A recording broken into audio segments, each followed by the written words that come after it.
Inihayag ni Chairperson ng House Committee on Foreign Affairs na si Congresswoman Rachel Arenas na kahanda ang Rapid Response Team ng pamahalaan upang agad matugunan ang pangangailangan ng mga Pilipino sa mga apektadong bansa bunsod ng krisis sa Middle East. The government is implementing the one country team approach, ensuring the coordination among the different agencies like the Department of Foreign Affairs, the Overseas Workers Welfare Administration, the Department of Migrant Workers, the Department of National Defense to assure na yung sinabi po ng ating Pangulo, our guiding principle na safety first.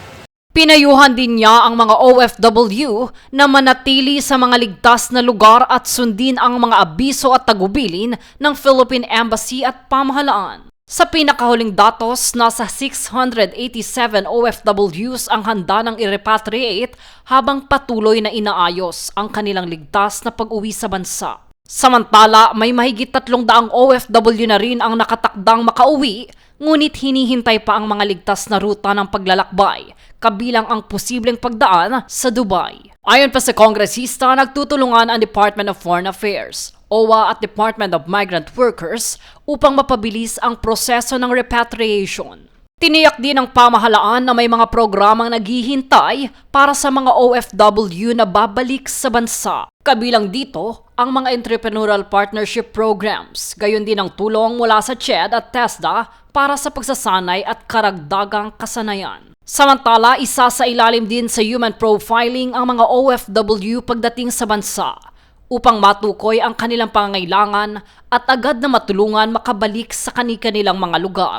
Sila po sinasalubong sa ASA na iya pa lang, meron po agad na human profiling.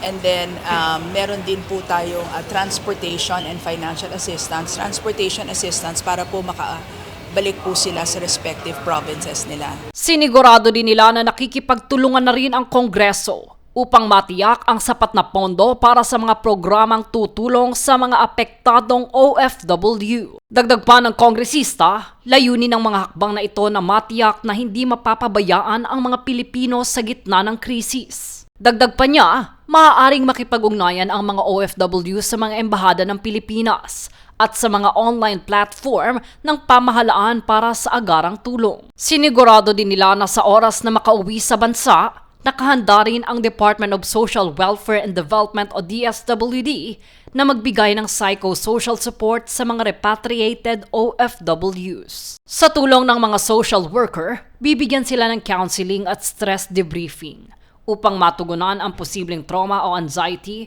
dulot ng kaguluhan sa Middle East. Sa ngayon, patuloy na inaasikaso ng pamahalaan ang mga OFW na nananatiling apektado sa krisis na dinadanas sa Middle East. Jade Buhoy, nag-uulat para sa Golden Nation Network.